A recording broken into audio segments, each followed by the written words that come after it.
Hi, everyone. I think we should be live now. So welcome to this Godot Q&A for September. So it's the third time we do this monthly Q&A. So I will just quickly post an announcement on Discord. 1 second. Here we go.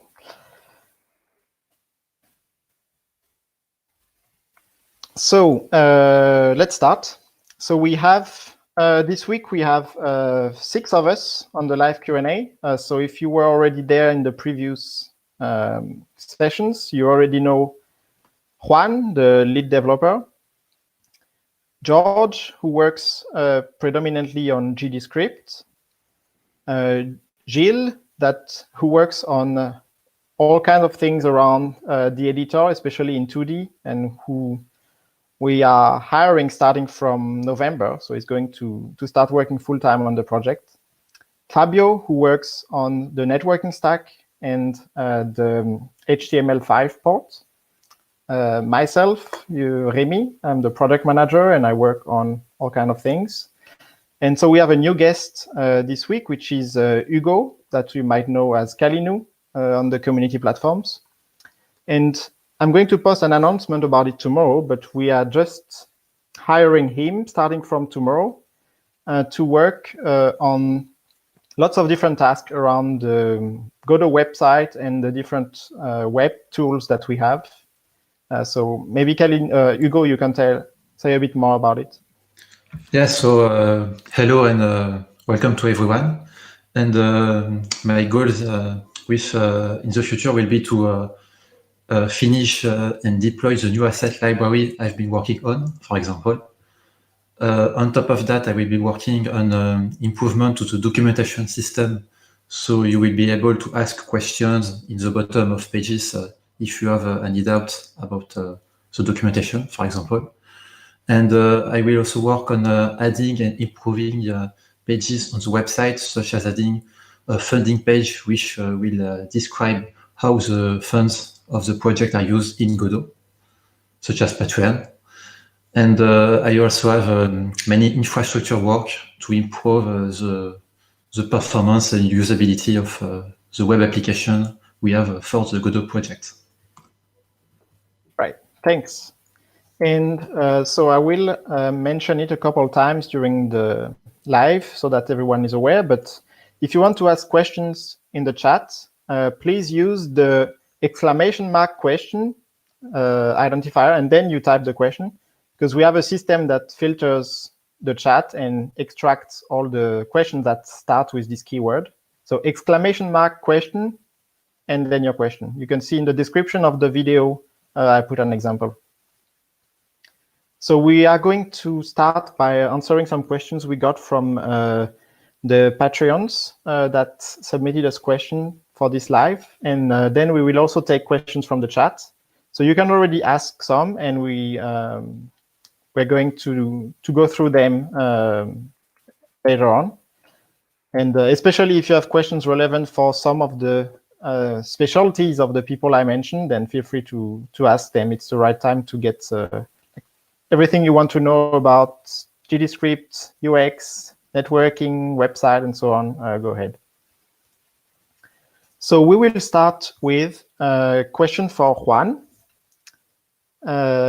which is what's up and coming in the new particle system for Godot 4? Okay, hi everybody. So I've been working the past weeks on the new particle system for Godot 4. As you might remember, I opened a proposal in the Godot proposals repository where I asked for feedback about which kind of features you want for the new particle system and what you expect it to have and how to modernize it, because one of the more common sources of complaining in Godot 3 was that the particle system was kind of limited. So the new particle system is quite complex. It's taking me a while. I'm almost completely done with it, probably a few more days. Just from the top of my head, it uses compute instead of transfer and feedback in Vulkan, so it's quite a bit more powerful. Like, for example, in the old particle system, when you had to sort particles, like when you have transparency and you want to have them sorted, it wasn't possible with OpenGL to sort them properly. So what we have to do was just taking on CPU, sort them, and put them back. So the problem is that if you had a high amount of particles that were transparent, the performance was really bad. So now this is all done with compute. So the particles, you can have much higher amount of particles and it's going to be faster. It's still slower than non-sorted particles, but it's going to have much better performance. Other than that, there's now, like, for example, there's attractors. You can put attractors in different places in your scene. Any particle system going around them is going to be interacting with it. You can have collisions. You can put like boxes or spheres as colliders, or you can use or you can bake a signet distance field. Like, you can use any geometry you want, you bake it into a signet distance field of any resolution you want, and you use it as a collider. Also, a new feature is if you are making like more of an open world game where you want to have effects like rain and snow, there's a new collider which is like a height field collider. So if you can, for example, if you have rain, the rain is not going to get into a house, as an example. It's going to stop around, or the snow is going to stay on the floor. These kind of things are done thanks to the height map collider, which has a feature that is going to, like, if your camera is moving around, it's going to follow the camera. So you always have like collision of environment collision around the gameplay area. So there's also sub emitters, which is pretty cool. Any particle you can link a particle system to another particle system. And one particle system can emit particles in the second one, so you can do all kind of nice effects like trails and smoke. You can make fireworks because you can emit more than one particle at the same time. All this you can do via particle shaders. One of the things you could do in Godot 3 is create particle shaders, but the problem with this is that it wasn't very easy to use or very obvious. So we are working with our contributor, Chaosus89. I don't remember his name. I think it was Yuri. So we're working so you can make also visually make particle shaders. So you will have like the meat shader and the process shader, and you can just connect everything with the wires. So and the missing upcoming feature is also trails. So you're going to have like better particle trails with it. I think also I'm going to add, I didn't add it yet, but I'm going to do it. You will be able to deform particles by with bones. So if you want to bake from an object and keep the relationship to a skeleton, then you can animate the emitter with a skeleton. So all these are features that were asked for from the community, that modern particle systems are using them. So yeah, the idea is that you're going to hopefully have everything that a new and modern particle system has. It's still very like Godot-ish. If you have used a particle system from other game engines, what you will probably find is that the one in Godot is still very much like different things. Like when you go to Unreal or Unity, they have this single thing that is the particle system. But here in Godot, you have different things. You have the emitter is a node. So you can, if you want to have multiple emitters, you're going to be using multiple nodes. The process material is a resource. It's like a resource like any other. You have the mesh. You can choose any kind of mesh for the particle. You can put any material. So in Godot, it's usually the way Godot things work in Godot, which is everything is multiple things you can combine the way you like.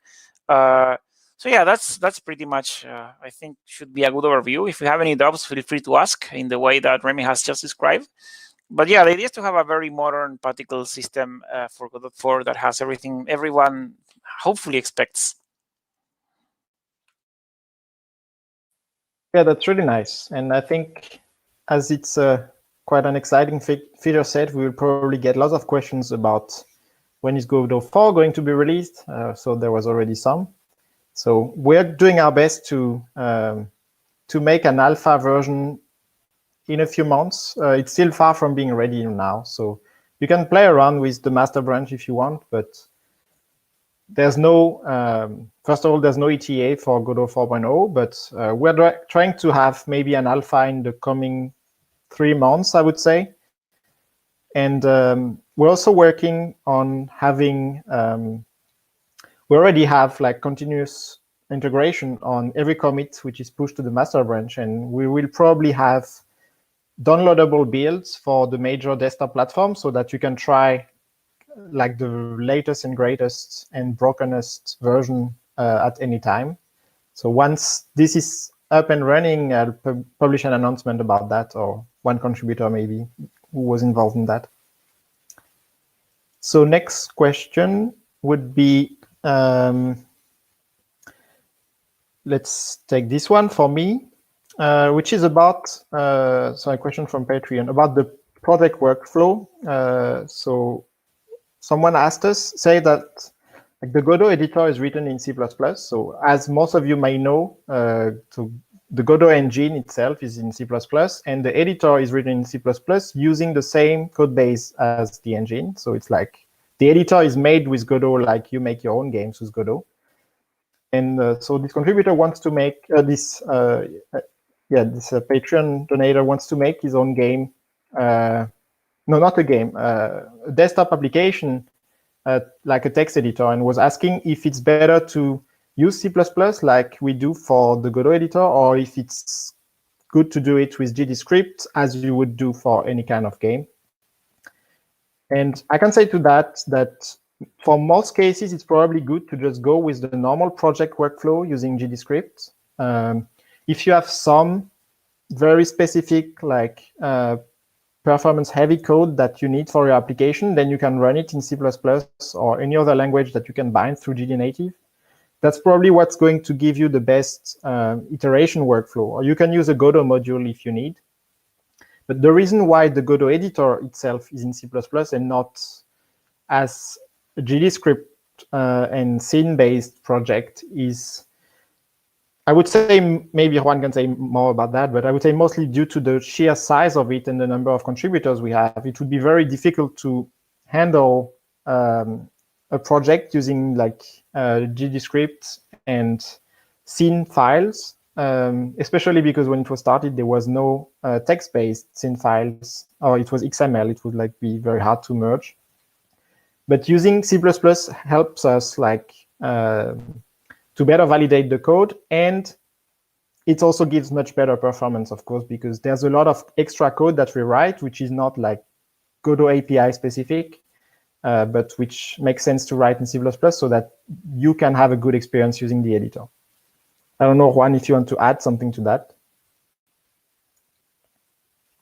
If it helps, I think originally a long time ago, earlier versions of the engine used Lua as a scripting language, and the editor also used Lua. So we have a very small core for the engine, and we made the editor in Lua. But it's very difficult because if you're changing the API of the engine, all your Lua breaks, and it's difficult to restructure or refactor. So as the editor is so big, you probably guys know already that when you have projects that are so big, you need to do a lot of refactoring. So it's much easier to use a strongly typed language. So in that sense, it's much easier to make the editor in C++. Also, it's so big that it's nice that you can get really high performance on all the features and everything because it's C++. So I think it just made more sense after trying different things. So that's about it. Yeah, and if I can add something, I think it has been discussed a couple of times in during the GodotCon, like about maybe bringing the editor to GDScript, or like rewriting the editor in GDScript, or at least parts of it. And again, like as Juan said, the main reason is like easier to maintain and check, like when it's in C++, and also performances. But of course, like given that GDScript is gonna get much better performances in 4.0, like this is still like discussion territory. For now, it works great in C++, so we're gonna keep it like that. And sometimes we need some extra access, like access to extra features of the OS that we wouldn't get automatically with GDScript. But I think it's a very interesting concept in general. Mm-hmm. And yeah, we will talk more about this. Well, maybe we can talk about it now, because we have a follow-up question on plugins, and that's kind of like the way where you can write editor-like functionality in GDScript. So maybe for something for George, who also worked on the plugin interface like 4 years ago, if I remember correctly. So yes, we were asked, so Retro Village said that currently the plugins feel a bit underutilized in the Godot ecosystem. Like there's good functionality to be able to write plugins, but it's not super promoted, and the asset library doesn't really make it very straightforward to just install a plugin and keep it versioned and stuff like that. So we were asked, what are the plans to maybe improve that, and maybe have some official plugins or better promote like the community plugins which provide functionality that we don't need to include directly in the engine, but that can be provided just in a click with a GDScript based project. Yeah, so hi everyone. And so our plan essentially is to improve the system for plugins, like naturally.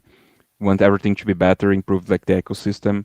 So the asset library will be getting an update because Hugo is working on a new version of that. And the idea is to like improve the API, the versatility of everything. But we, as always, we do based on needs. So if there's a plugin that needs something, we implement that something in the editor in the engine to allow this plugin to exist. So the plan is kind of going in that direction. And yes, we want to like strip the engine of the most superfluous features and only really keep the core, and everything is going out to plugins. And those would be like official plugins in a sense. And also we should like improve the community plugins, have like a better rating, so more promotion of those, so the good plugins stand out and it's easy to install and easy to update when it's needed. So that's more like the general idea that we want to follow on. Yeah, and further on that, we've been discussing various options, but like as George said, there's a lot of work to do to like raise the quality of the whole ecosystem as a whole, and improving the asset library is going to help a lot. Once this is done, there are lots of options that we can use to maybe make plugins feel a bit more like easy to access. Like, for example, we've been discussing having maybe project creation templates where you can create a template for a project, and then you could maybe have some of those templates which automatically will install some plugins which make sense for this type of project. So like kind of an official extra feature that is added for this type of project. So that's one of the ideas we could explore. Or maybe if you search something in the in-engine search, it could also provide results for some plugins that can maybe help for what you're searching. So there's kind of different ways we could make plugins more like pervasive in the Godot workflow, so that it's really like the go-to solution for having new functionality.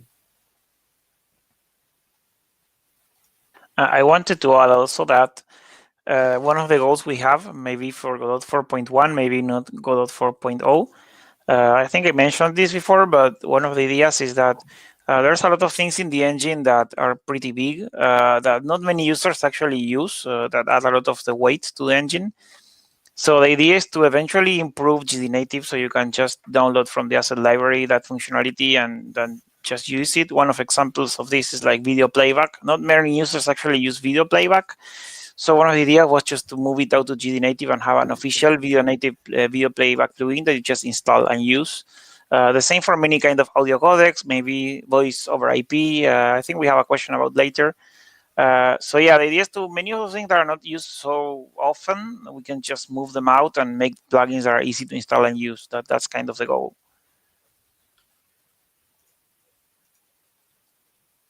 So Juan, while you're talking, some questions on Vulkan Compute.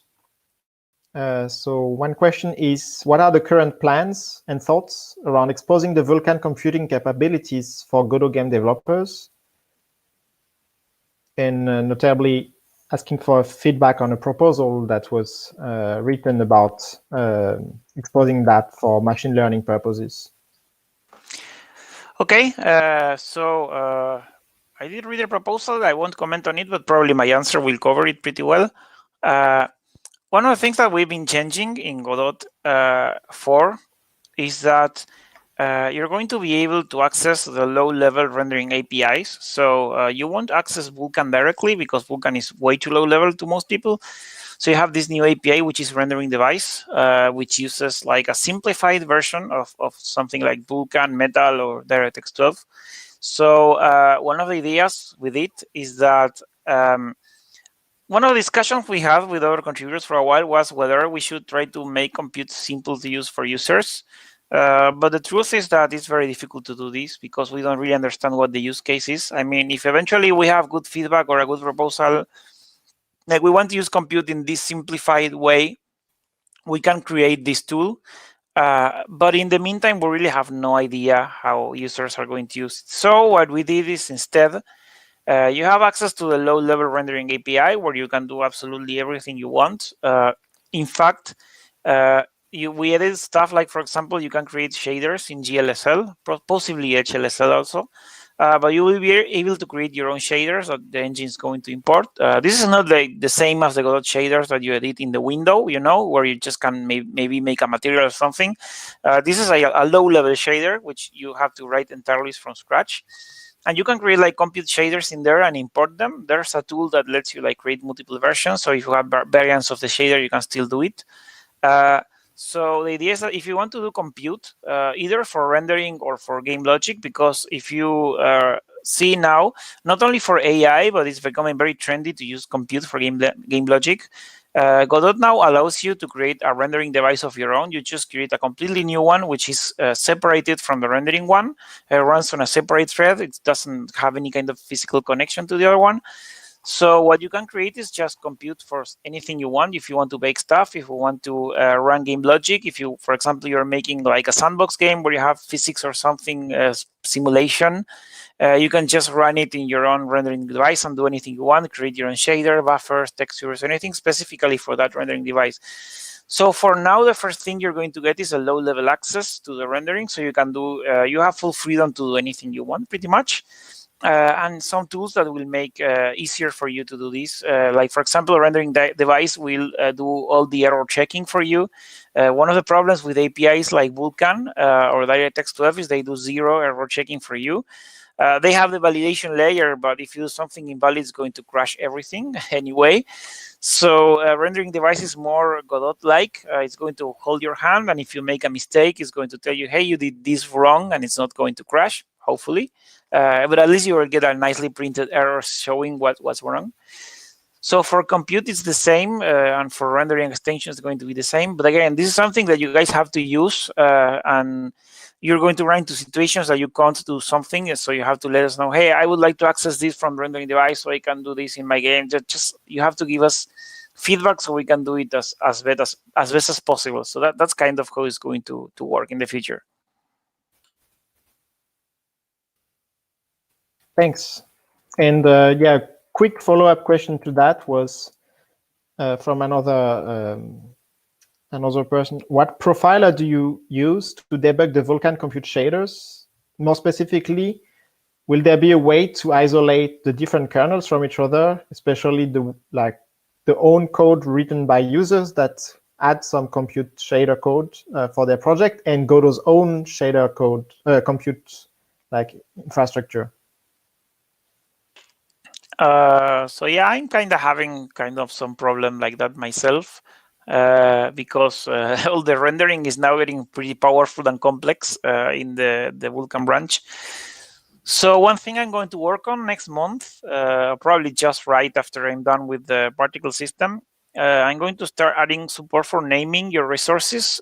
So if you're running a profiler or even RenderDoc or something like that, you at least can see what everything is. So if you name your own compute shaders and kernels any way you like, you can set a name to them. Then in the profiler, you're going to see the name of that you made very easily.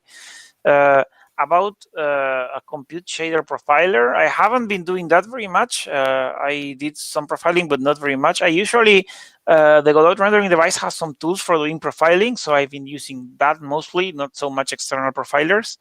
But after I'm done working with rendering, hopefully like this week or next, if everything goes great, after doing some work with other contributors for merging a lot of the pending PRs, the goal is to work on performance, because now all the features were added. It's okay, the performance is okay, it's not great. So the idea is to work on performance. A lot of code is going to be rewrite with performance in mind, going to be creating some tests that can be used as benchmarks to test regressions and different kind of things. So all the focus from now on, after a feature set is completed, is work on performance. Performance also includes doing LOD support, which is going to be supported in version 4, and probably some kind of occlusion cooling. Not exactly sure yet which approach is going to be taken. There's many options that we're going to have to be discussed with the core contributors, but something's going to be there eventually. So yeah, that's going to happen later. But yeah, as I mentioned before, what's going to help the most in that case is having your resources named, so you can find them easily on the profile. That's as much as I can tell you. Nice. Next, we have a question about maybe for Hugo about the project workflow. So Luke is asking us, what is the current state of CI/CD for Godot? So maybe you can define what CI and CD means for those who are not familiar. Okay, so for people not familiar with what CI and CD is, CI is for continuous integration. It's a system you can use with a repository like on GitHub, for instance, where when you push code to your repository, it will be compiled and tested automatically. So you can detect errors and regression more early. And the second step with CI is performing what we call CD, continuous deployment, where you can deploy new releases of your application or your game more easily. So when you make a commit with a tag, which is a version number, for example, you can have your game automatically deployed to each IO, for example, or GitHub releases, for example.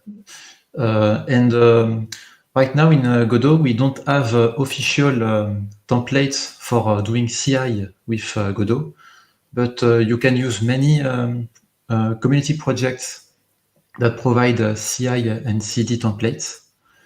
We think this situation is not ideal since this project tend to be fragmented.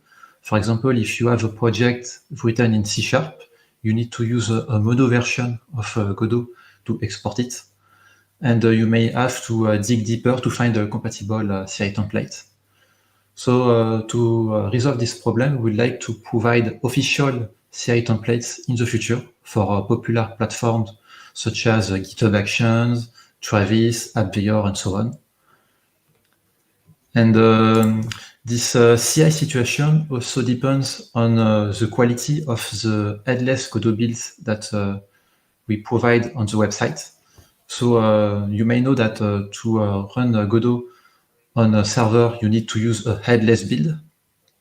They work fine, but they have many usability issues.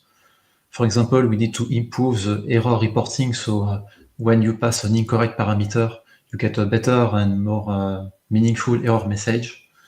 And we would like to improve this incrementally over time, so you can have a better experience developing headless systems for Godot, which also includes the game servers, for instance. And by the way, I will give a shout out to a community member who goes by the name of Scony, who created a third-party GDScript linter and formatter. It's called Godot GDScript Toolkit. And with that script, you can use it to verify the quality of your GDScript code in CI.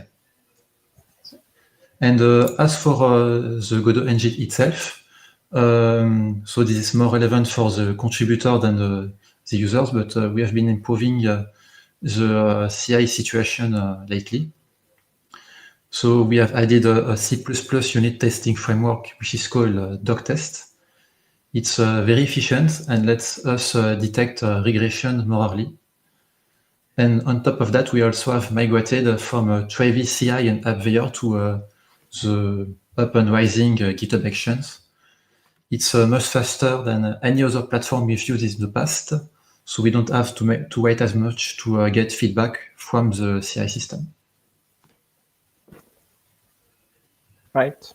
Thanks a lot. That's a very comprehensive answer. Maybe next, Gilles.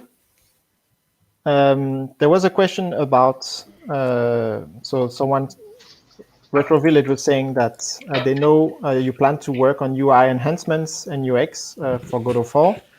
And what would be the way for community members to be involved in that? Because UX is typically a field where you need a lot of input from users about what are the actual usability issues and what are good solutions to the problems identified. So how do you envision this? Well, usually the kind of thing go through the usual Godot proposal repository. So maybe for those who don't know about it, we have a repository which is dedicated to proposals, where you can basically write a proposal and say, okay, I have problems there and here, and this is how you'd solve it. So if you want to contribute mockups and have ideas about how things should be, even if you cannot implement them yourself, mockups are always great for us, so that we can have like new ideas about how the UX could be, the UI and the UI could look, and how it could be improve things. We already had some proposals that were interesting and made us think about how we could improve things. But in any case, those proposals, even if we don't take them as large, we take ideas from them, and in the end, we will probably do proposals ourselves when implementing something. So, for example, my first job is likely going to be working on tileset and tilemap editors, which need a lot of love because their UX is kind of rough on the edges. So for this, I plan to like gather feedback from all the open issues and proposals about the tileset and tilemap. Take whatever makes sense to me, and bring all of this into a big proposal, making like everything consistent in this proposal. And then I'll probably ask feedback to the community because it's going to be something important. So I'll ask feedback on this proposal there. I'll probably like post it on the social networks personally, because I'll probably be the one in charge of the mostly UI. That's going to be my main focus. So yeah, I'll try to post about it and ask people to come over and share their ideas, and yeah. So I think that's the best way to contribute for UX and UI stuff for now. Of course, if you have ideas that are not causing any problem, I mean, kind of not a lot of people would disagree on, like implementing a filter somewhere which is useful, or a sorting thing, or I don't know, or reorganizing an interface which looks really outdated. Don't hesitate to make a pull request directly when it's kind of obvious. But when it's not, open a proposal first.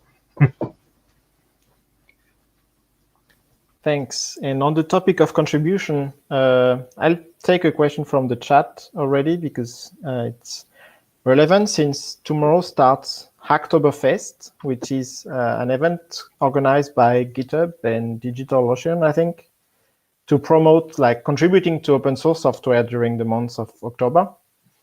And usually we participate in Hacktoberfest, so we have a tag, a label that we put on some issues, which is called Junior Job. And then tomorrow we're probably going to rename it to Hacktoberfest, which is the canonical like identifier for big, like not necessarily beginner, but like entry-level issues for contributing to the engine. So I will post an announcement about that with some instructions like previous years. But basically, contributions are very welcome.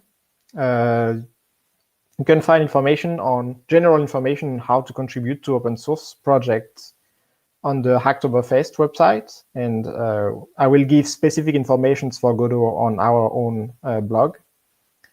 You should just keep in mind that right now the Godot development happens in the master branch, so that's where changes should be made. Even if it's a bit tricky now because the master branch is very different from Godot 3.2, which most of you are probably using.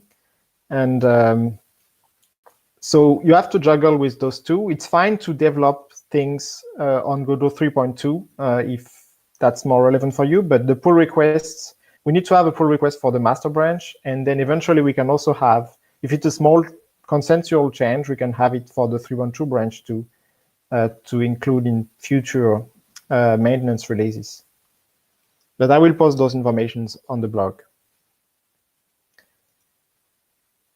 Next, we'd like to talk about audio streaming over network, or possibilities to do voice over IP, voice chat, and things like that. So network person is Fabio, and since recently, audio person is also starting to be Fabio. So been working on HTML5 audio. Read there's questions from the chat about it. Yeah, we'll come to that after that. Maybe right after we can talk about it. So basically, right now, there is no easy way to do it, but you can, like, there is actually a tutorial about recording the microphone.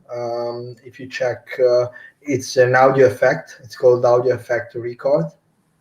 So you can have an audio stream player that plays from the microphone, and then add it to a specific audio bus, and use a special audio effect, that is audio effect record, to get the raw data from the microphone.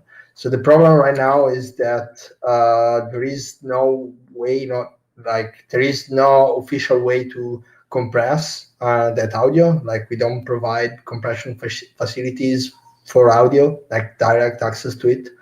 So, and we honestly don't plan direct VoIP, like VoIP support in general, because it's very game specific, and like it might sound like a bit of a bloat, and many times you just want to rely on whatever platform you distribute on, and they provide their own voice over IP that sometimes you are actually forced to use. So, but in general, we have planned to make it slightly easier. So there have been discussion, and this is something we want to do. I don't know if we can do it for 4.0, but it's something we plan to do.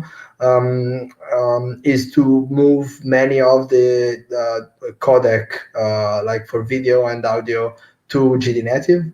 So maybe through that interface, you could use like an official plugin to do at least the compression part, which is now not supported. But again, like someone could make a plugin to do VoIP, but it's something very specific, and we don't want to make the engine 2 gigabytes of download. So it's always trying to get that balance. And as we mentioned before, if we do better plugin system, and then we provide either an official plugin for it or some community person do it, and they do a good one, then you can just use that and download it and forget it. So the idea is to make it easier, but not have something built in, for now at least.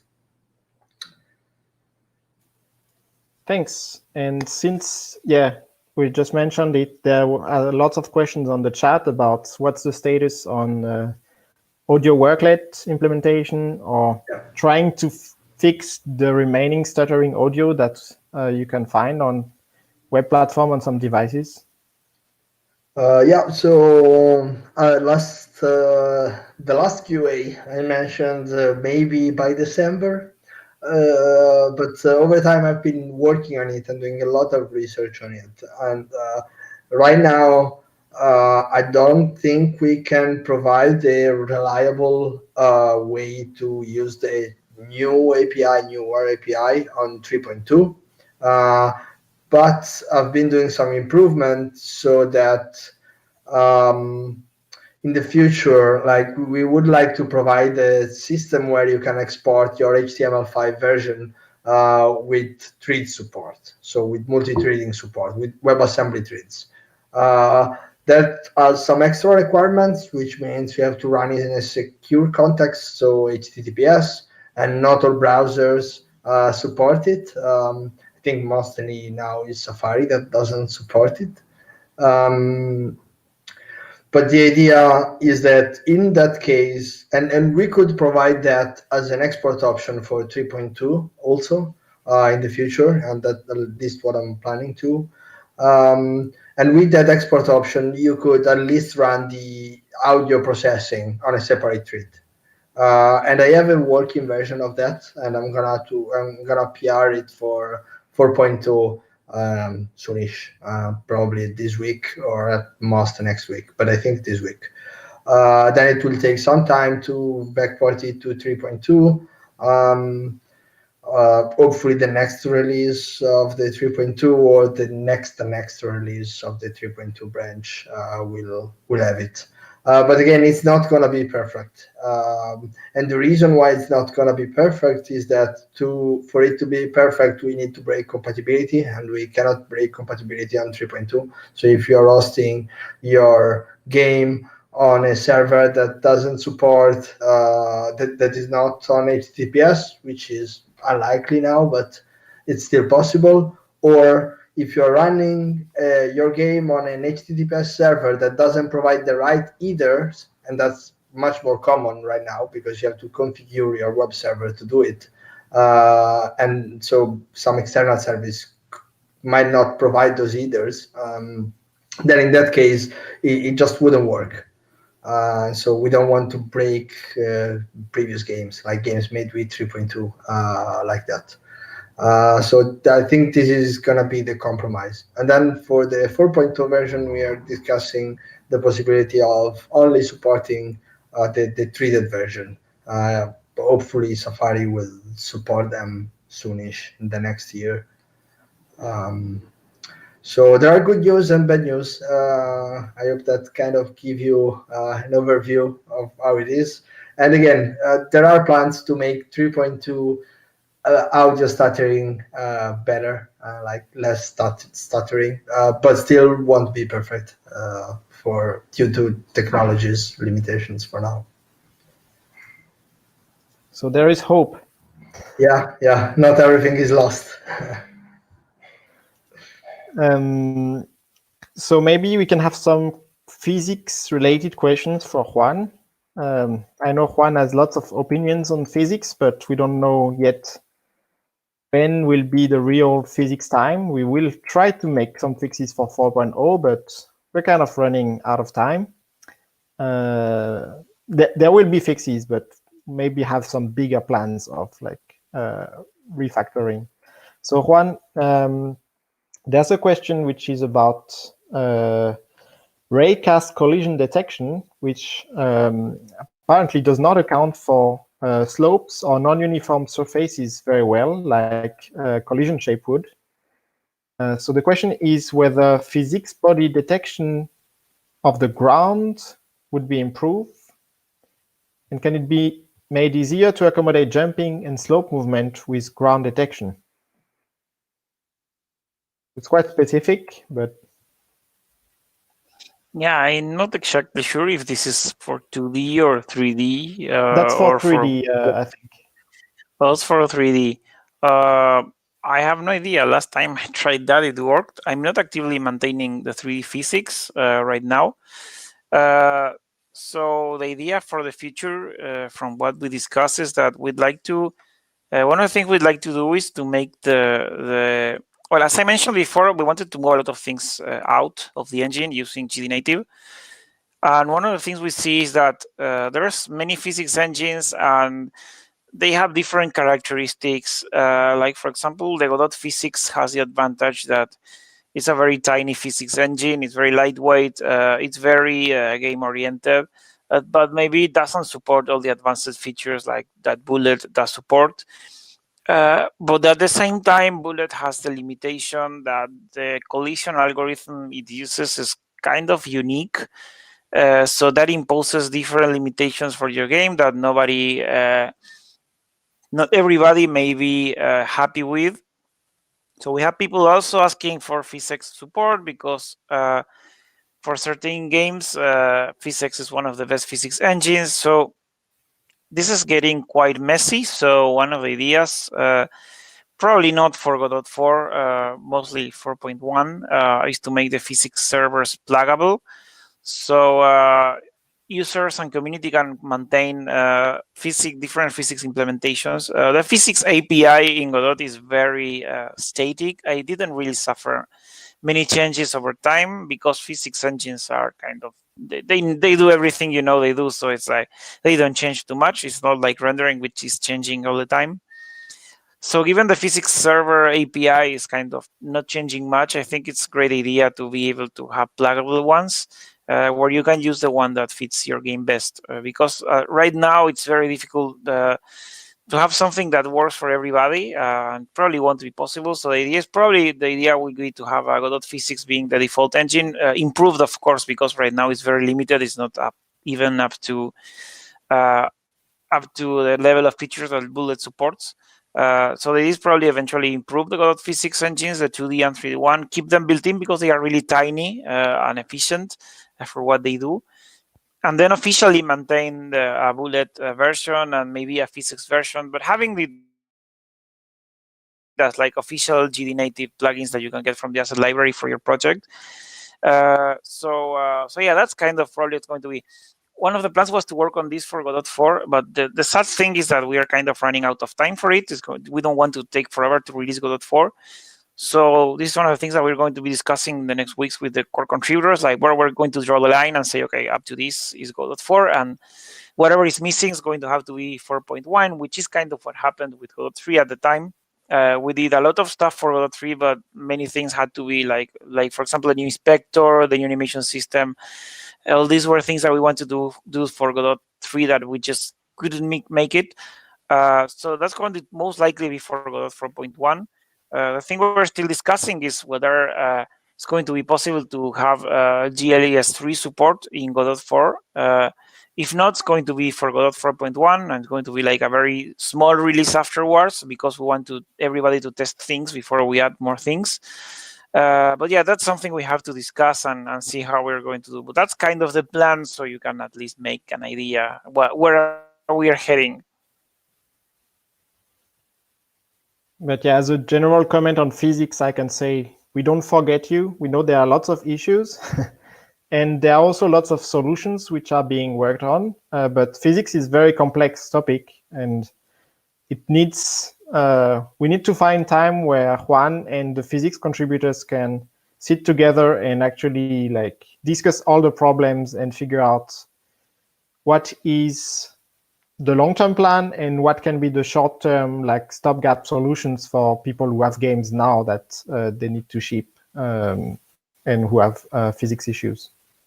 I wanted to add one thing that so it's very funny because like in retrospective, what's been happening in the last years is that as Godot keeps growing so much and community keeps exploding so much, we always keep trying to keep focus on the most important things for the community.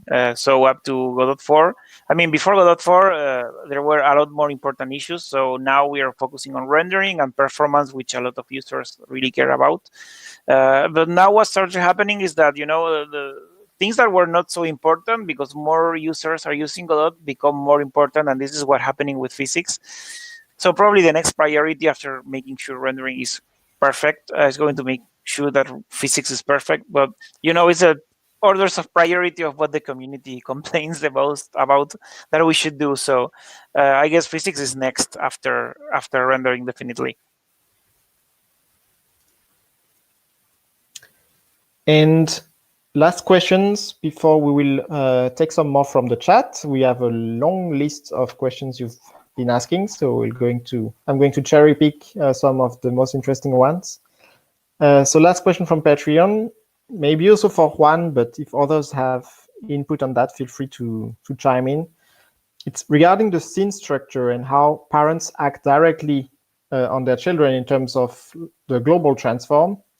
Is it possible to couple or decouple this relationship without reparenting? If not, will it be possible in Godot 4? To elaborate, giving a node the ability to move freely and unrelated to its parent, and vice versa, and binding a node to move in sync with another node without being in its children.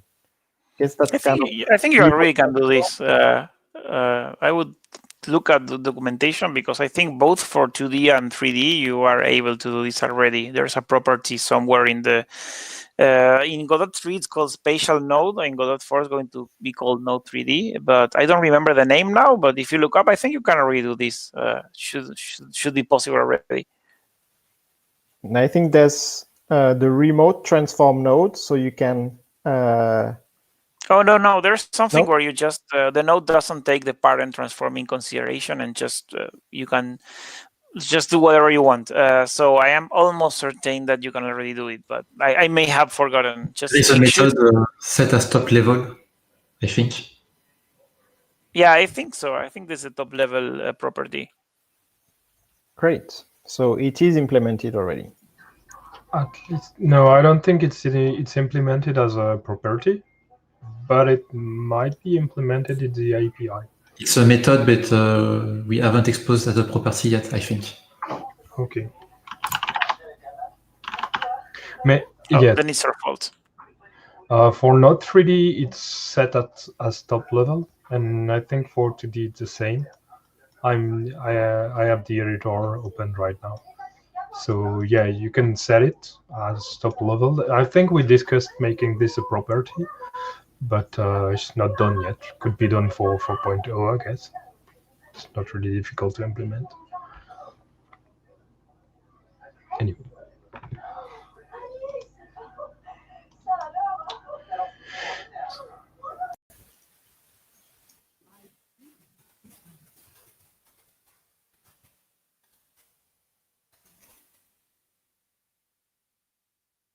All right. Let's wait and see if we are back online. It looks like so.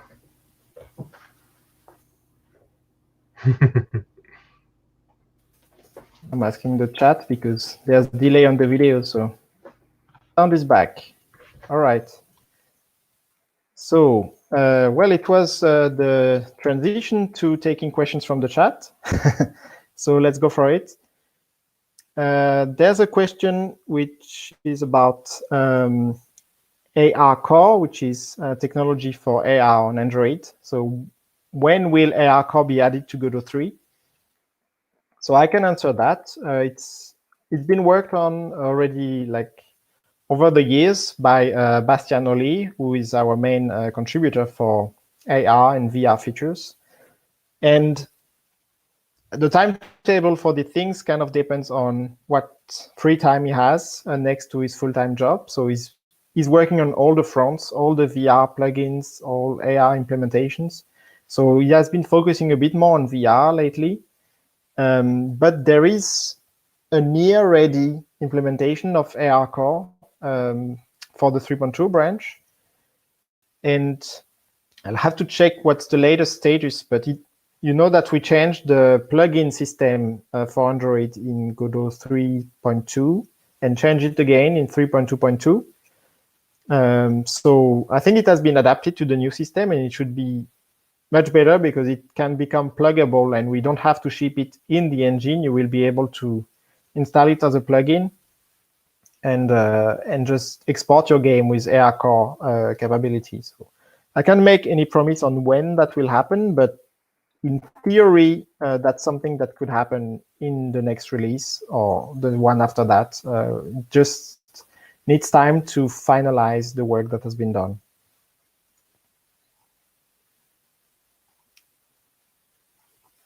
Next, for Juan, will there ever be RTX support?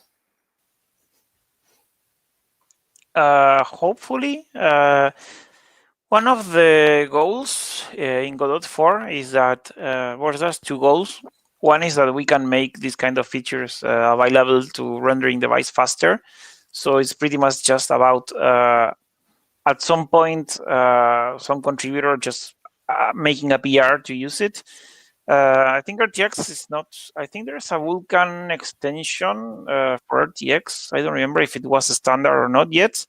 There's an NVIDIA one, but we'll probably wait until there's a more standardized way to use it. Then I think, well, once it's there, there's many plans to add some ray trace support to the rendering Godot. But the thing that we always discuss with Godot in rendering is that we try to make it so you can get the most quality without having the latest hardware. So many of the techniques that were implemented, like SDFGI, the new J Pro, which look actually pretty nice, are not ray trace capable, but they look really nice and work on like lower end hardware than RTX. So that's more of a priority than supporting ray tracing. But we know that we have some users, especially companies that do industrial design, and they would really appreciate to have some RTX support. So eventually, I guess, but not for Godot 4, probably later, and when the API is a bit more standard or something like that. That's kind of the plan for now. So there's one question which is about the editor, which might be for Hugo or for Gilles, as you wish. How much is the interface, like the editor interface, going to change for Godot 4, or is it going to stay the same?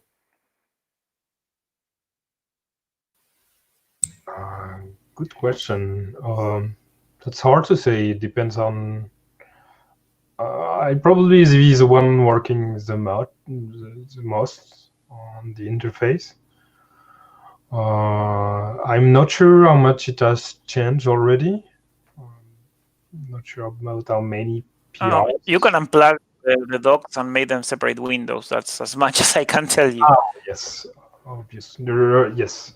Right now you can undock most of the docks.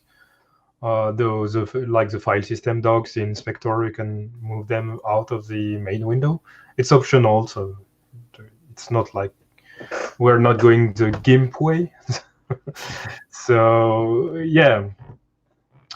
How much is going to change? We discussed at some point to eventually like rework the interface, the main interface, so that it's obvious for people that we like went from one version to another, if I remember correctly. Mm-hmm. But I'm not sure we will have the time to do so. Reworking at least the main editor could be possible, but we have to discuss how to do it and make proposal about it. And I'm not sure we will have the time to do it until 4.0. But aside from that, you may see some changes here and there in different sub-editors, that kind of thing. So yeah, the changes are not going to be that big, I believe. Yeah, I can maybe add that if the question is how much different will it be, it's probably going to be quite similar in terms of workflow. We're probably going to improve the usability, so things might change a bit. And Hugo maybe once he started working on some theme changes, so we might do that for Godot 4 to have a different visual identity and improve the theme a bit. Yes. So, but that's still up in the air and works in progress. But it was convenient changing from Godot 2 to Godot 3 to have a different visual identity. So we might want to do the same so that it's clearer that, just for the wow effect of having something a bit more modern, matching the current standards. I have started working on a new theme for Godot 4 since over a year ago. But it's taking a while since I need to test everything and make sure there are no regression, like bugs or cases where you have less space due to buttons taking more space in the toolbar, for instance. So it's not an easy task to redesign the whole editor UI theme. But I will make a pull request in the future. Oh, maybe I can talk about something I wanted to implement someday, and I hope I have the time to do so, is implement flow containers.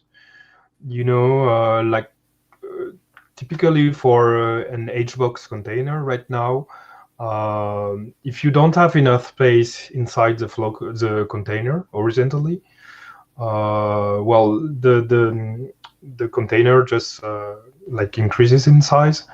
But what we want to have is like a way to wrap the contain node. So that's kind of, yeah, that's very common. So when you don't have enough space, like you have another line of buttons. So it would be useful for toolbars, that kind of thing. The problem is like it seems easy to implement, but there are a lot of things to change in the UI system behind the scenes.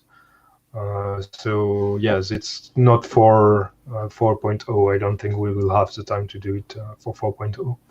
Because implementing the system also requires a lot of nodes to either implement it or check if everything goes fine with the new system. But yeah, that's an idea for later. Yeah, just so there's a lot of people asking if they can use Godot to make applications because the UI capabilities are like so complex. One of the things we discussed is that one of the things that is different in Godot that is not supported, that it is supported in other toolkits like GTK or Qt, is that Godot doesn't support, I think it's called with for hate containers, that when you don't have you have like when you go to, you have a limit where it just pushes down stuff like for text and these kind of things. We don't support that. We should probably support it at some point, and this will allow what Gilles is saying. So that's nice things that will probably come in the future. I would also like to add that Godot 4 is going to add a new text rendering system. So we're going to support like more like, for example, Arabic or right to left. I think it's called scripts. So, for example, you can use Arabic or Hebrew or Parsi, or there's different that I think there are. You write in the opposite direction, so you will be able to make an UI that flips direction depending on the layout and this kind of thing. That's hopefully coming for Godot 4 too. Yeah, I had a look. I didn't mention width for height because apparently it's not a term which is widely used. So yeah, and I had a look to. I've seen a single blog post about it in the GTK devlog or something like that, and like they didn't go into the details of the implementation, so that's why I didn't go deeper on this. But yeah, it's not going to be something simple, but we want to implement it. Anyway.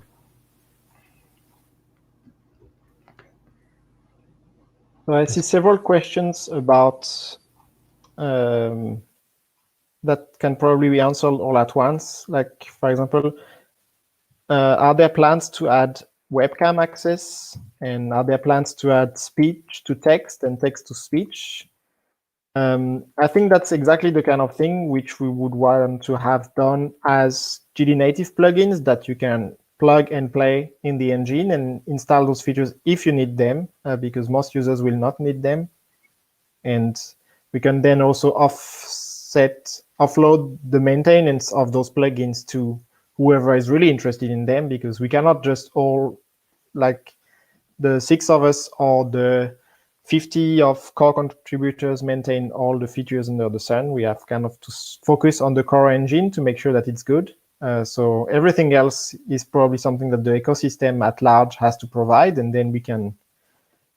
The improved asset library should make it easier to surface such projects and just install them in one click to have text-to-speech if you need that. And yeah, we would like to have, for example, more accessibility features. There was some research done on that. So that's the kind of thing which can be also provided as a plugin. And we can always figure out ways to make plugins available out of the box if you are in a situation where the plugin makes sense to have. So if Godot recognizes that you are using a screen reader, for example, it could maybe download the plugins that you need to be able to use Godot with a screen reader. Next, there's really a lot of questions. GodotCon online from Alket. That's a great topic. Yeah, we've been discussing having, so you might know that we often have real live Godot conferences. We've had them so far only in Europe, in Brussels, in Poznan, in Paris. And we were planning to have one in Barcelona before the events of 2020. And also in Brazil, maybe. But yeah, so far, real life conferences are not happening. So we are considering... Go to Brazil, to be honest. I was looking forward to it. We're considering having an online conference. We're trying to figure out what should the format should be exactly. And we will announce it as soon as we have settled on something. It's just difficult because there's so much work on the engine itself that it's hard to actually spend time organizing an online conference.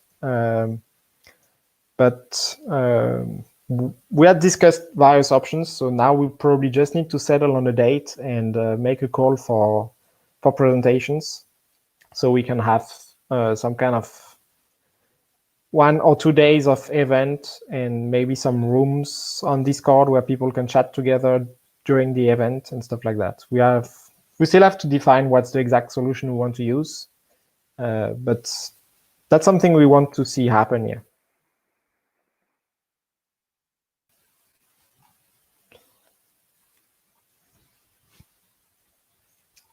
So an interesting questions. Are there any plans to hire Bastian for AR and VR? Maybe Juan, you want to talk? Or I can. Yes, go ahead. I can't say anything. Oh, sorry, I got lagged. But he really wishes this could be possible. We are still seeing if this can happen eventually. There's a lot of interest from pretty much all the IHVs about contributing for this to happen. But as you can imagine, 2020, as Rémi was saying, is a very complicated year. So let's hope soon we have something that we can announce about this or not, but let's hope so.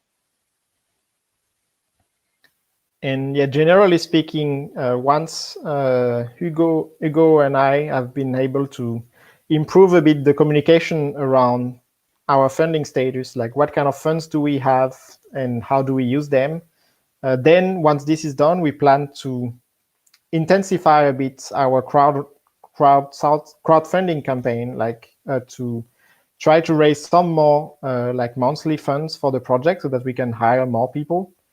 Right now, we are going to have slight deficit, where is more people hired than what we get currently on Patreon. So our aim is to, first of all, secure that we can keep paying everyone, and then get more funds so that we can keep hiring new people like Bastian or like others that we already have in mind. Yeah, we are at the stage where finally there are Sinog experienced contributors who would love to work for the project if we can secure the funding.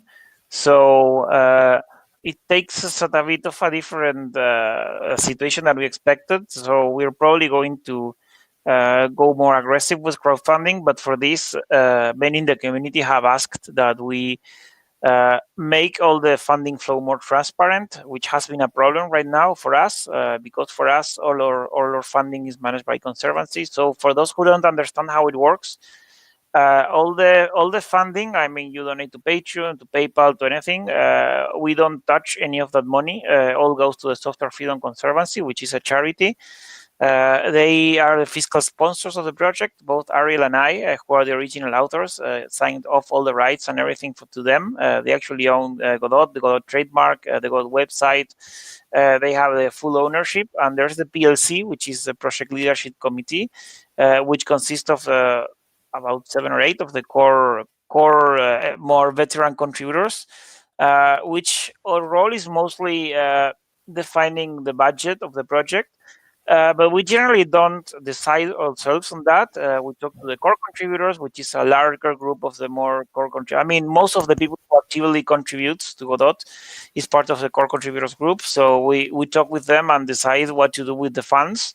And usually every few months we're going to post an idea about that on the website. So the idea is to also make more transparent what money comes in from, like PayPal donations, sponsoring, everything, which is not very clear now. Hugo is going to work on this, on fixing the website, so this is clearer.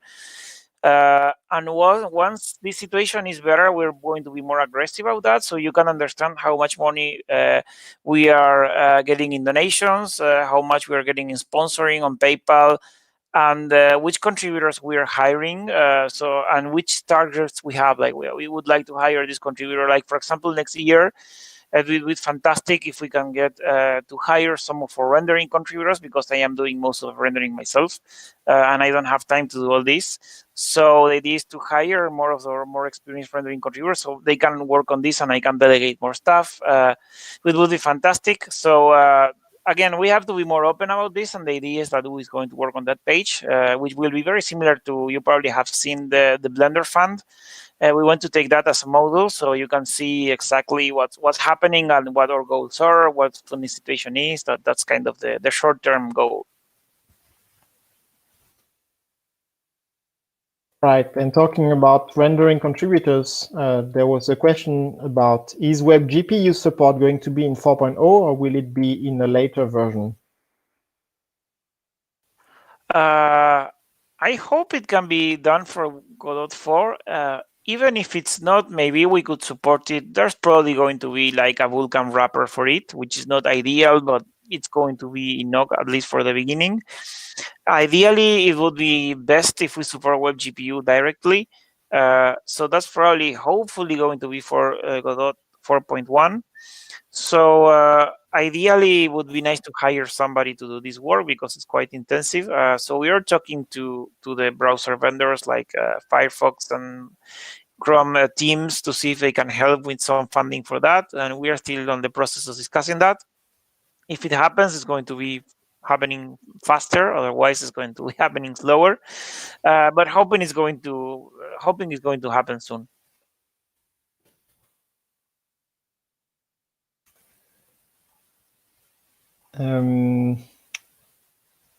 There was, a question from Thomas. I think I have some use case for compute shaders where to give you feedback. So I was wondering, is there like proposals that describes what has been implemented or what is the plan for Godot 4 in terms of compute capabilities?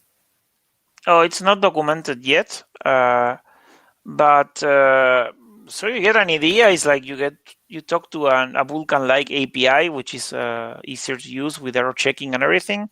You just compile your shaders and use them. You can use them on the rendering thread, which means that you have access to all the rendering resources, or you can use them on a separate context, which means it's all your own resources. Then you can just kill the rendering device when you are done using it.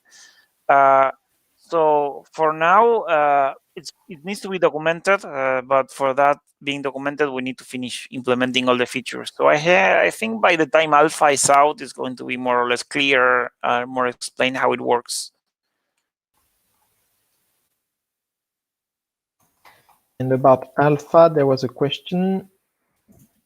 What is going to follow after Godot 4 alpha? Will it enter a feature freeze and focus on fixing bugs and polishing, or will more features be added? So typically the workflow we use is that, yes, we have this dev phase where we just add tons of features and tons of bugs because it's more fun when you have both the features and the bugs. And then when we start having like the alpha phase, it's usually a feature freeze. So that means we don't plan to integrate new features. We still have some exceptions, for example, because contributors make lots of pull requests to add new features, and it takes a lot of time to review them. So usually during the first months of this feature freeze, we still merge some pull requests that predate the freeze and which have been well tested. Because otherwise it's a bit too unfair for people that might have already been waiting 6 months for a review, and then we tell them, well, you have to wait 6 months for the next dev cycle. So we usually have this kind of overlap period. But yeah, the main idea is that when we are in alpha, we don't add big new features which have not already been agreed upon and like close to being feature complete. And then we fix bugs as much as we can, and we iterate, we improve the usability. So we still change the features we added based on the feedback we get from users. And we iterate this way until we have something that we are happy with and that we can confidently label as stable, which doesn't mean that it's like completely bug-free and that it's not going to crash in some situations. I mean, software is never stable. But it means that the API is meant to be stable, and that if you start a game in this version, we will do our best so that you can keep upgrading to new versions in that branch.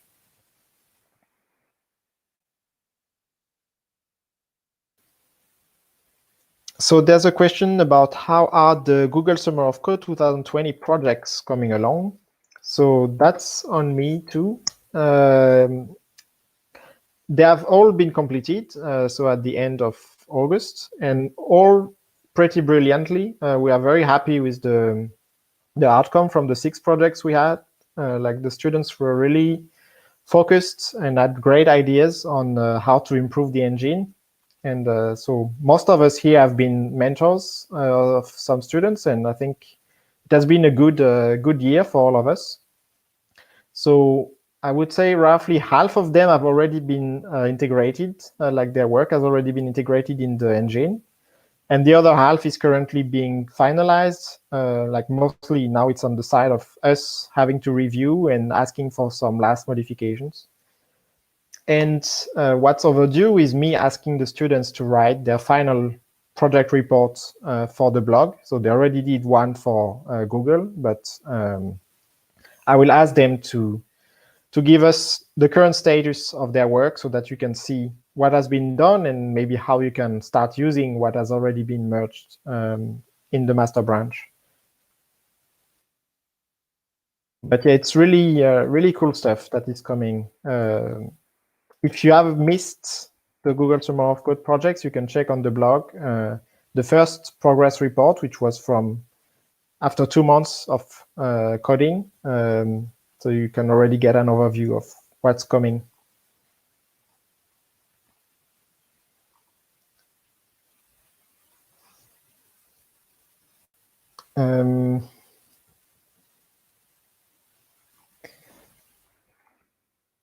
Yeah, so for George, how is GDScript 2.0 coming along, particularly the typed instructions? Yeah, so that's what I'm working on currently. I did a bit of a refactor on the compiler to add a new layer of abstraction for the code generation, and I'm using that for the changing the instructions for the new VM, and it's going like slower than I expected at first because just a lot of code to work. There's a lot of different things, a lot of different combinations of types that each has its own instruction. But I mean, it's going well. I'm doing some small benchmarks just to make sure it's not going slower. But like the operators now have specific instructions. So if you add like an addition and the compiler knows the types, it just takes the pointer for the integers directly or the floats or the number directly and just adds them together in the instruction. So it doesn't need to, at runtime, doesn't need to fetch the type and see what type it is and see what's the proper operation. So it gets a little bit faster in my tests. And currently I'm working on the calls, especially the calls for native code, for C++ code. and it's getting a big improvement, a much larger improvement than the operators. So it's going pretty well. So hopefully I'm gonna have like a pull request soon-ish for all of this, and starting like properly testing all the different things. That's probably take a little bit of time as well. But everything is going pretty well, as far as I can tell. Nice. There's a question which is, will you add personal project templates? And that's part of something which I plan to discuss with Gilles and others and maybe make a proposals. We've been discussing this on and off, like not specific to personal project templates, but I would like to improve the new project creation workflow so that you can create a project with a template right away. So currently you can already do that. Like you can get a template from the asset library and then create a project from that. But UX-wise, it's not the best experience. I would prefer that when you create new project, it asks you what project do you want? Like I do a 2D pixel art project, I do a 3D realistic project, I do a 3D non-photorealistic project. Some kind of things which can preset like basic options. And then there would be the option to add your own presets. Like if you know you always do this kind of projects or you always want to have these plugins set up in your project when you create a new project. I think we can definitely add something like that so that you can define your own templates or install new custom templates from the asset library and really personalize your project creation workflow so that you can really dive into the project right away. Yes, that would be a good idea to have kind of a wizard to help you setting up a project. I mean, in general, the whole project creation, the project manager, and things like that. The project manager in Godot is really bad. Yeah, we have to. I believe we have to rework that someday. Maybe in my dream, I would love to have the project manager directly integrated into the editor, also. So that like you just open the editor and it shows you a screen where you would have like your latest open project, and eventually a big button create a new project with a list of template, that kind of thing, or eventually links to assets on the asset store too. So yeah, so that would be a good idea, I believe. Mm-hmm.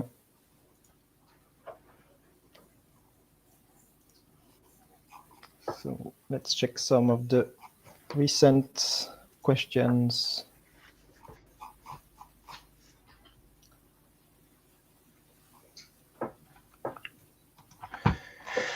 So an interesting question which is how accessible is the IRC platform that we use for communication between developers? Is it okay for me as a noob to ask questions there if I want to contribute? So yes, definitely. So just to clarify, so we have many different communication platforms which have all been started by community members and then eventually turned into official platforms. So we spread everywhere, but each has their own use case. And recently we bridged the Discord channel with IRC. So you can join some of the IRC channels, like the general channel and VR channel, documentation channel. They are bridged to Discord. The developers channel is not bridged because we prefer to keep it like with 100 person and not 7,000, because that's where we have our main developers discussion. So we kind of need to have some focus. Yet anyone is welcome to join. So if you're interested in contributing to Godot, you are very welcome to join the Godot Engine -devel channel. And there's no silly questions, so you can ask and we can provide guidance to help you with contributing.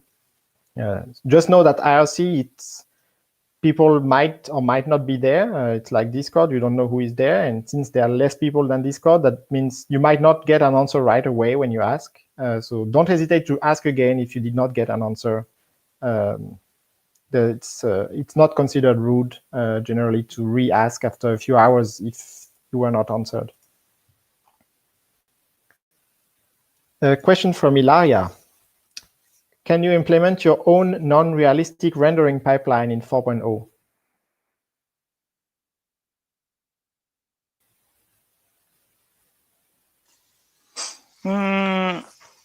Yeah, I guess. Right now in the 4.0 branch, what you can do is create. It's very similar to Godot 3. It's a forward renderer, so you can basically use any algorithm you want for the lights and for everything.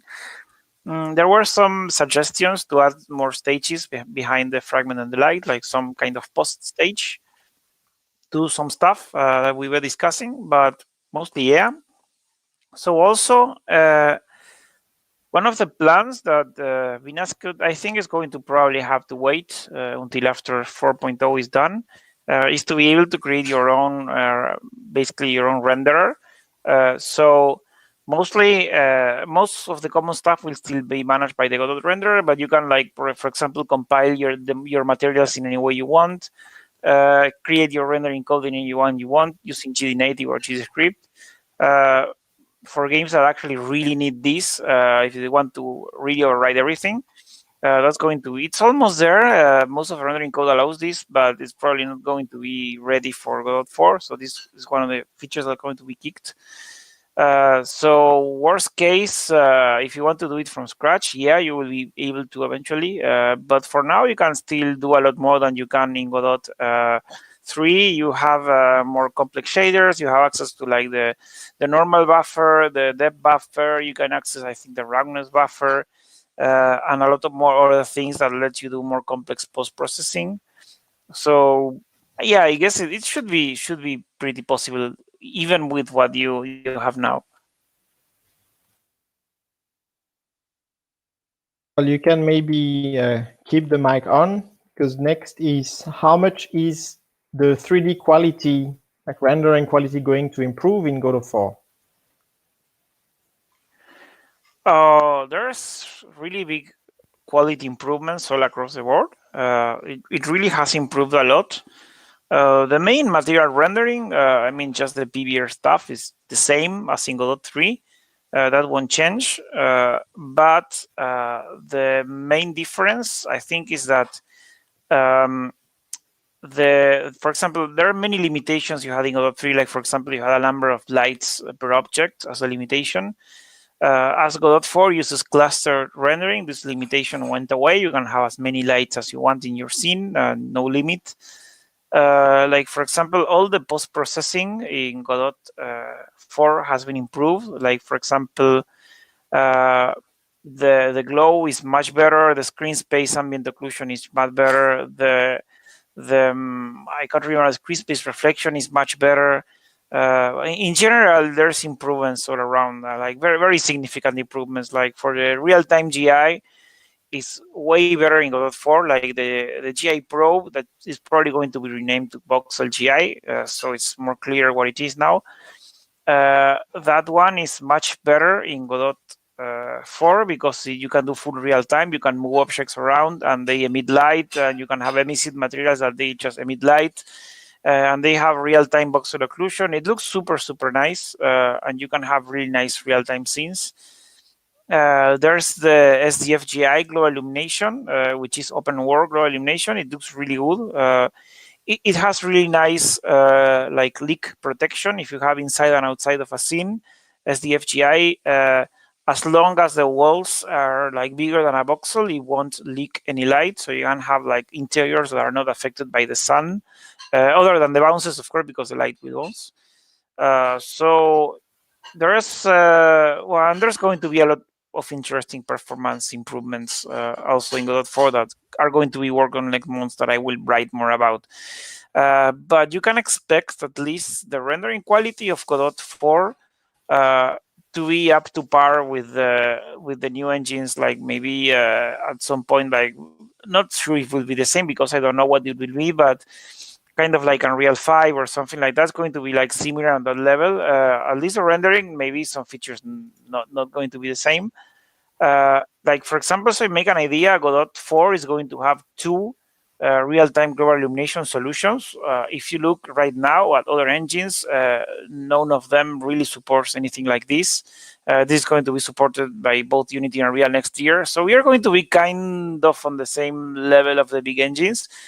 We're going to be missing a lot of usability, of course, because this is very new in Godot and the other engines have been doing it for a long time.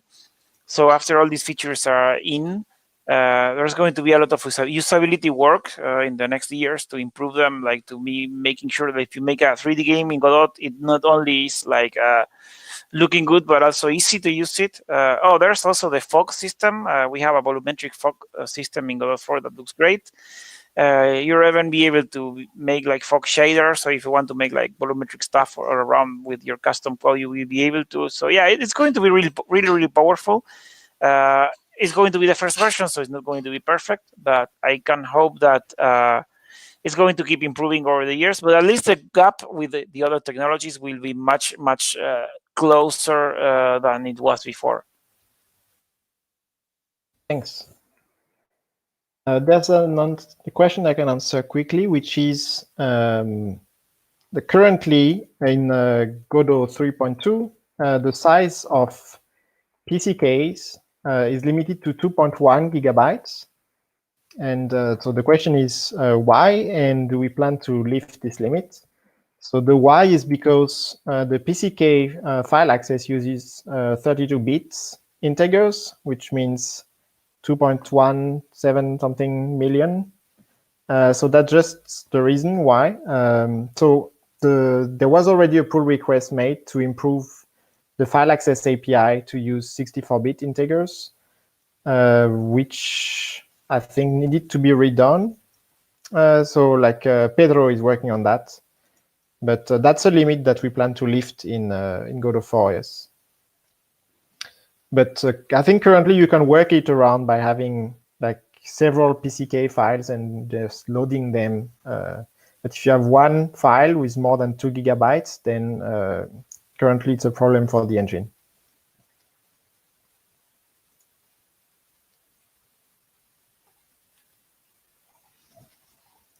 So,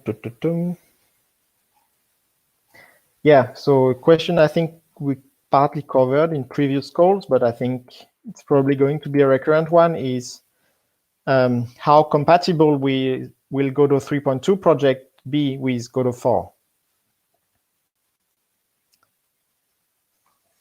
From my side, at least, trying to make sure that if you make a scene in Godot 3, you can open it in Godot 4 without any kind of problem. The scene will be there, and most nodes and content will be there. Godot 4 has compatibility measures, so you can just open them. That wasn't the case with Godot 3, with Godot 2, so that's going to be easier. But what's going to be incompatible is mostly GDScript. GDScript in Godot 4 is not going to be compatible with GDScript in Godot 3. I think George can say more about this because he's working on it. Yeah, there's a few changes on the syntax, and also there's changes on the API. And with a scene, we can like remap because the scene is very fixed structure. You don't deal with the text directly, but GDScript is something that you write, so it's kind of harder for the engine to know that if like spatial become node 3D. I mean, it's hard to tell that if the spatial is actually something that's a node name or is not part of a string, for instance. So it's going to be a little bit more complicated. And my plan is to have a sort of tool to make this migration easier, something that can understand the script and say, okay, this is probably a node name, so I'm going to rename it. Or this syntax is not valid anymore, so let me change to the new syntax.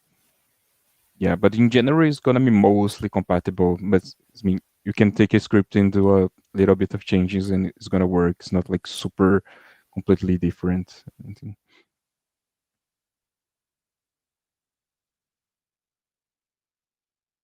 Thanks. So I think we're probably going to stop soon since it's already been 1.5 hours. Let me check if I find a nice last question. I don't know if either of you on the call want to make more comments, closing comments.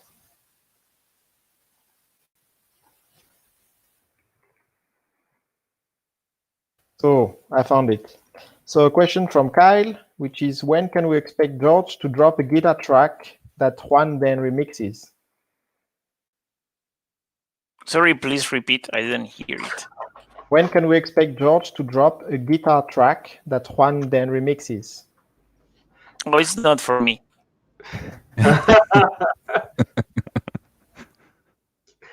Maybe on the next Q&A, we can have some guitar and some DJing. It's a jam session. We should do a metal band. We should do our own song, new like guitar. the pre-software song, you know, like Yeah. the Godot song. We should do something like that. That would be so We great. accept suggestions from the community. Please keep them, you know, acceptable or publishable. And Jill's cat came back to say hi to everyone for the closing frame. Yeah. So Doing the show since like I said it in the chat. I'm here for the cats mostly. in the backlash are doing going crazy. It's a time. Anyway. So thanks everyone for the great Q&A session. I hope it was nice for the viewers. And of course, we could only answer a handful of the 150 or more questions which have been asked in the chat. But if you have a question that has not been answered and you really died to get an answer, feel free to ask on Twitter with the Godot Engine hashtag. There will always be someone, hopefully, that knows how to answer it, either one of us or other community members who might know about the engine development or have an opinion on what you suggest. So see you next month, probably same kind of schedule. At the end of the month, we'll have another live Q&A. Hopefully, maybe next time we can also invite some other core contributors who might not be like paid contributors, but who also have interesting stuff that they've been working on and that could be useful, that you can talk with them and see what they're working on and so on. So goodbye, everyone. And thanks. Bye everyone. Thank you. A lot of love. Bye.